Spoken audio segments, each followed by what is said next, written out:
ایک صاحب سے میں نے کہا کہ جناب وہ 2000 ریال لگ گیا تو کیا کرنا ہے؟ کہنے کوئی مسئلہ نہیں، پاسپورٹ نواں بنوا لو، گنجائش ہے، یعنی ہر شے کا حل ہے۔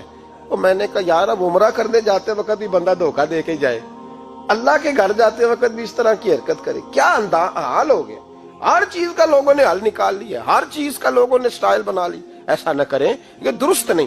احمد رفو گر کہنے لگا اس طرح سیوں گا کہ پھاڑنے والے کو بھی پتہ نہیں، ان کا پیسے لے یار تو سی دے۔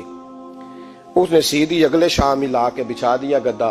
تیسرے دن بادشاہ سلامت آئے، آ کے پہلی نظر گدے پہ ڈالی، اس نے بلایا سب ملازمین کو، کہا کس نے سیا ہے؟ کہا جناب کیا ہوا؟ کہا یہ پھٹا ہوا تھا۔ کس نے؟ کہا نہیں پھٹا ہی نہیں۔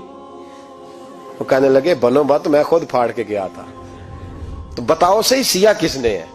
کہا جناب آپ پھاڑ کے گئے تھے تو بتایا کیوں نہیں؟ فرمانے لگے اسی لیے تو بتایا نہیں تھا کہ تم خود تحقیق کر لو، بلاؤ بتاؤ سیا کس نے۔ تو بلا لیا، احمد رفو گر آ گیا۔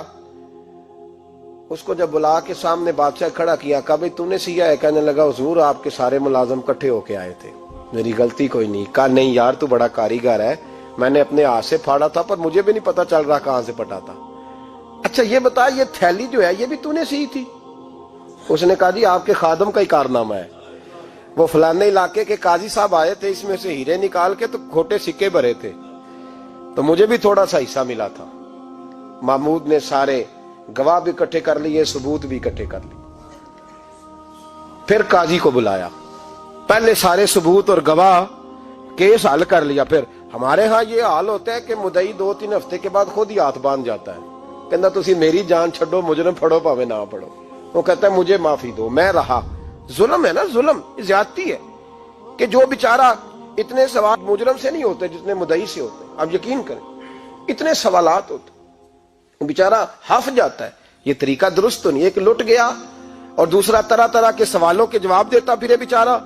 سارے ثبوت اکٹھے کر کے قاضی صاحب کو بلایا، تنہائی میں لے جا کے محمود غزنوی نے کہا قاضی صاحب آپ سے غلطی ہو گئی، غریب آدمی تھا، وہ لٹ گیا ہے، اس نے تو بڑی مشکل سے کچھ ہیرے جمع کیے تھے اور اس کی کل کائنات تھی، تو آپ اس کا مال اسے دے دیں، بات ختم۔ قاضی صاحب کہنے لگے آپ مجھ پہ الزام لگا رہے ہیں، سوال ہی نہیں پیدا ہوتا، آپ میری داڑھی دیکھیں، آپ میرا اعزاز دیکھیں، دنیا جانتی ہے میں اس کا۔ قاضی صاحب انسان بھول ہی جاتا ہے، بندہ بھول جاتا ہے، غلطی ہوگی، مال نے کہا نہیں سب، کہا میں تنہائی میں پوچھ رہا ہوں، میں اس وقت پوچھ رہا ہوں جب دوسرا موجود کوئی نہیں، آج توبہ کر لے، میں کچھ نہیں کہوں گا، تو میری زبان پہ اعتبار کر، تجھے پتہ ہے میں جو کہتا ہوں اس پہ عمل بھی کرتا ہوں، باز آ جا۔ پر قاضی نے کہا نہیں میری غلطی کوئی نہیں۔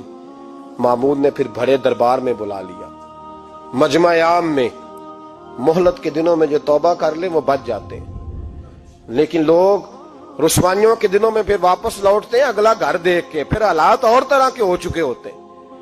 جب بڑے دربار میں قاضی کو بلایا، بھائی تو مانتا ہے کہ نہیں؟ اس نے کہا نہیں۔ تو کہا بلاؤ احمد رفو گر کو۔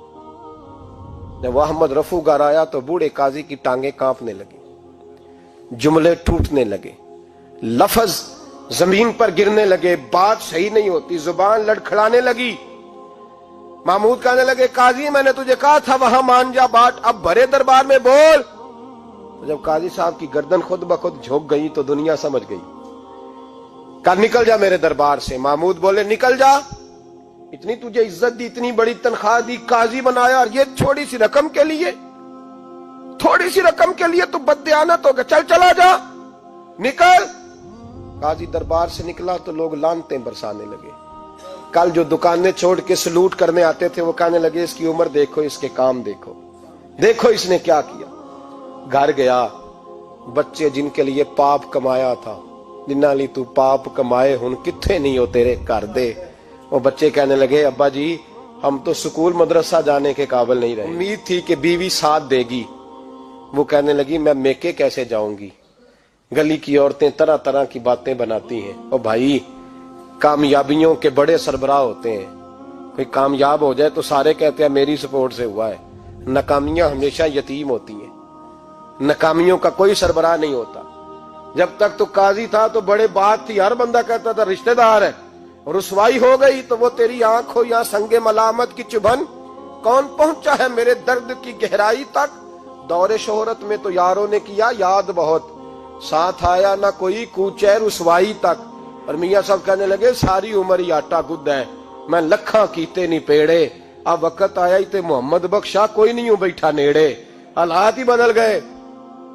قاضی خاموشی سے اندر چلا گیا، اپنی رسوائی سمیٹ کے بستر پہ لیٹا، نہ روٹی کی بھوک لگی، نہ پانی کی پیاس لگی، نہ نیند آئی، ساری رات تڑپتا رہا۔ سویرے گھر والوں نے دروازہ کھولا تو روح پرواز کر گئی تھی، دنیا چھوڑ گیا۔ حضرت ابو نور علیہ رحمہ بولے، فرمانے لگے یاد رکھو کبھی بددیانتی نہ کرنا، کبھی۔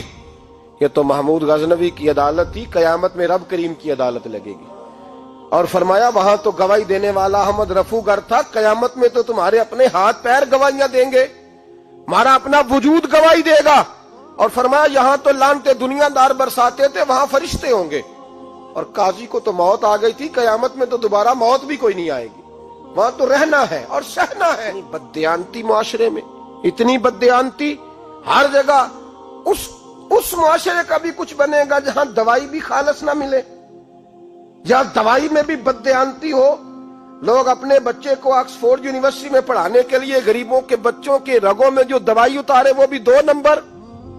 اتنا بڑا بھی کوئی بددیانت معاشرہ ہوتا ہے کہ لوگ یہاں تک دھندا کریں، یہاں تک کہ لوگ لوگوں کی زندگیوں سے کھیل جائیں اور ہمیں احساس تک نہ ہو کہ کوئی مر جائے گا، کوئی ڈوب جائے گا، کیا بنے گا۔ اور جس نے وہ اپنی رجسٹر کی دوائی کی، اس نے 2-4 لاکھ روپیہ لیا اور اس نے یہ نہیں سوچا کتنے انسان میری وجہ سے مریں گے۔ قتل صرف یہ تو نہیں ہوتا گولی مار کے مار دینا، لوگوں کی زندگیوں سے لوگ کھیل جاتے ہیں، لوگ تباہی کر جاتے ہیں، لیکن بددیانتی سے باز نہیں آتے۔ میرے رسول پاک علیہ السلام کے غلاموں، نبی پاک صلی اللہ علیہ وسلم نے ذرا سی بددیانتی، اور صحابہ کا یہ مزاج تھا، اتنی سی بھی کبھی ان سے غلطی ہوتی تو تڑپ